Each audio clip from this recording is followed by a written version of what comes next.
কারণ আমার ছেলেটার একটু শরীর ভালো নেই। মুখটা দেখেই বুঝতে পারছো, সারা রাত্র ঘুমায়নি, কারণ ওর জ্বর এসেছে, তো ও ঘুমায়নি, অনেক অনেক যন্ত্রণা দিয়েছে। দেখো আমার ঘরের কোনো কাজ হয়নি, এখন 9টা বাজে, সব কাজ পড়ে আছে, কিছুই করিনি।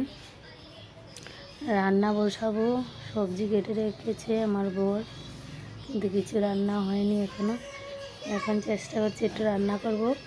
বসে বসে ডাক্তারেরও খবর নিলাম, ডাক্তার পাওয়াই যাচ্ছে না, তো ভাবলাম চলো কিছু বানিয়ে তারপর একটু খেয়ে বেরোলে ডাক্তারের খবর পাওয়া যাবে।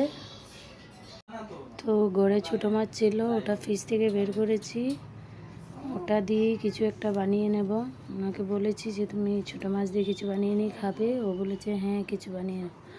তো ছোটো মাছ দিয়ে কিছু বানাবো। দেখো এখানে উনি শরীর টিপে টিপে দিচ্ছে মোনাকে, তো শরীর টিপে, ওর শরীর অ্যাকচুয়ালি ভালো লাগে না, তো তাই ও বারবার বলে যে টিপে দাও টিপে দাও। অ্যাকচুয়ালি আমাদের ঘরে ওর যদি অসুখ হয় আমাদের কারোরই মন ভালো থাকে না, বিশেষ করে ওর বাবারই ভালো লাগে না।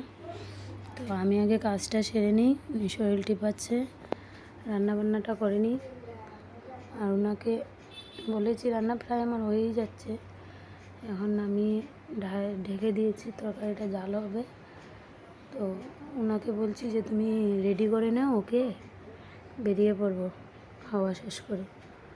তো খাওয়াটা মিডল দিয়ে শেষ করে, তনু শেষ করে খাওয়া শেষ করে বেরিয়ে পড়েছি।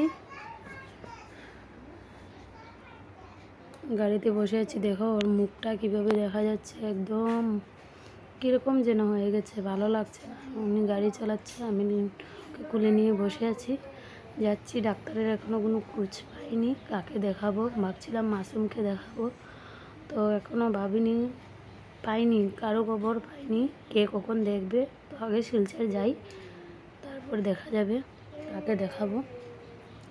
তো এসে পড়েছি পার্কে, একটা চেম্বারে ফোন করেছি মাসুমের, তো বলেছে 6টা অবধি ওয়েট করতে হবে, এখন প্রায় 3টা বাজে।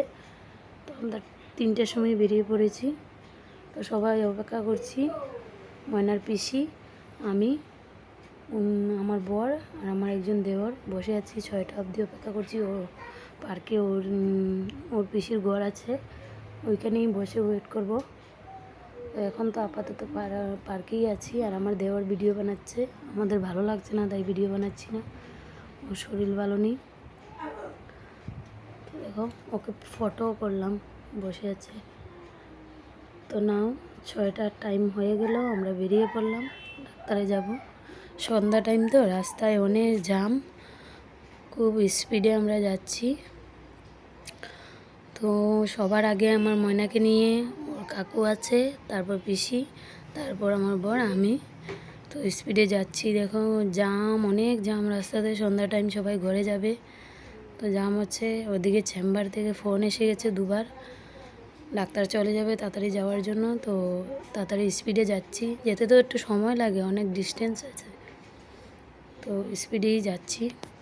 যাই, ওখানে গিয়ে তারপর তোমাদের সঙ্গে আবার কথা হচ্ছে। তো দেখো চেম্বারে এসে পড়লাম, যে বসে আছি চেম্বারে, একদম মন কালো, দেখো ওরও আমারও, ওর কাকুও কুলে নিয়ে বসে আছে। তো চেম্বারের দাদাটাকে জিজ্ঞেস করলো, পিসি যে ডাক্তার আসেনি, ও বললো এসেছে, বসো ডাকবে।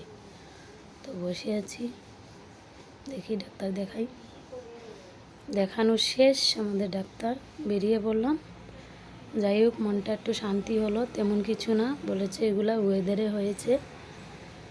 তো ডাক্তার থেকে বেরিয়ে পড়লাম, বেরিয়ে হেঁটে হেঁটে যাচ্ছি। তো ওর পিসি আমার সঙ্গে আমাকে বলছে যে তুমি কি ভিডিও করেছো? আমি বলছি না ভিডিও করছি না, ফটো তুলবো। ওর সঙ্গে একটু ঢং করলাম। আর আমার ছেলে তো বায়না ধরছে, কী দেখে, ও কেকের দোকান দেখে ফেলেছে, এখানেই সাইডে একটা বড় কেকের দোকান আছে, ওটা দেখে ফেলেছে, বলছে দাও আমাকে কেক কিনে দাও।